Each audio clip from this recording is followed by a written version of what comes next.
Lord. ప్రియమైనటువంటి వారలారా, మరి ఇది నేను మీతో ఒక ముఖ్యమైన అంశం గురించి నేను మాట్లాడాలనుకుంటున్నాను.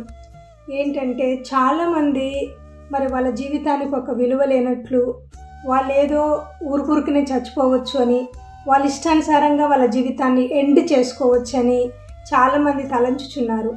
రీసెంట్గా మరి ఒక వ్యక్తి ఒక కుక్క చనిపోయిందని, అదే కుక్క చైన్కు ఆ కుక్క చైన్తో తను చనిపోయి ఉరి వేసుకొని చనిపోయినాడని చూస్తాం.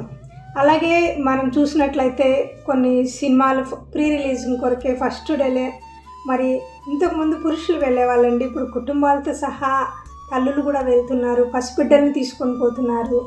మరి వాళ్ళకంటే మీ బిడ్డలు మీకు ఇంపార్టెంట్ కాదా అని నేను అడుగుతున్నాను. మరి ఆ సినిమా కంటే మీ జీవితాలు మీకు ఇంపార్టెంట్ కాదా? మరి అలాగే చాలామంది అమ్మాయి మోసం చేసిందనో, అబ్బాయి మోసం చేశాడనో, వాళ్ళు మోసం చేశారనో, వీళ్ళు మోసం చేశారనో, తల్లిదండ్రులు మోసం చేశారనో, పిల్లలు మోసం చేశారనో ఈజీగా లైఫ్ని ఎండ్ చేసుకుంటున్నారు. కానీ దేవుడు మనల్ని భూమి మీద బ్రతకడానికి పుట్టించాడు.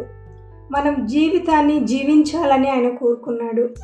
అది మనము సంపూర్ణంగా జీవించాలని ఆయన కోరుకున్నాడండి. ఒక జంతువు కోసము లేదా ఒక అంత మూర్ఖత్వము మనకు ఉండకూడదు. ఒక జంతువుల కోసము, ఒక ప్రియురాలు కోసము, ఒక ప్రియుల కోసము, లేదా ఒక సినిమా హీరో కోసము, ఒక హీరోయిన్ కొరకు ఎండ్ చేసుకునేంత చీప్ లైఫ్ కాదండి మనది. దేవుని వాక్యం చెప్తుంది, 1 కొరింథీ 6వ అధ్యాయము 20వ వచనంలో, మీరు విలువ పెట్టి కొనబడిన వాళ్ళు, యూ హ్యావ్ ఏ వర్త్. ఈలో కోట్ల కంటే విలువైన వర్త్ నీ ప్రాణము. అది మీరు గుర్తుపెట్టుకోవాలి. మీకు డబ్బులున్నా డబ్బు లేకపోయినా, మరి మీకు ఏమున్నా ఏం లేకపోయినా బ్రతికే అవకాశాన్ని దేవుడు మనకిచ్చాడు. అలాగే మనము దాన్ని సంతోషంగా బ్రతకాలని ఆయన కోరుకుంటున్నాడు. మీరు ఎవరి కొరకు ప్రాణం పెడుతున్నారు, కానీ దేవుడు మీ కొరకు ప్రాణం పెట్టాడు. మీ కొరకు సిలువలో యేసుప్రభు వారు మరణించారు. మీ కొరకు ఆయన మరణశిక్ష అనుభవించి ఆయన తిరిగి లేచాడు. మీకు నిత్య జీవం ఇవ్వడానికి ఆయన చనిపోయారు.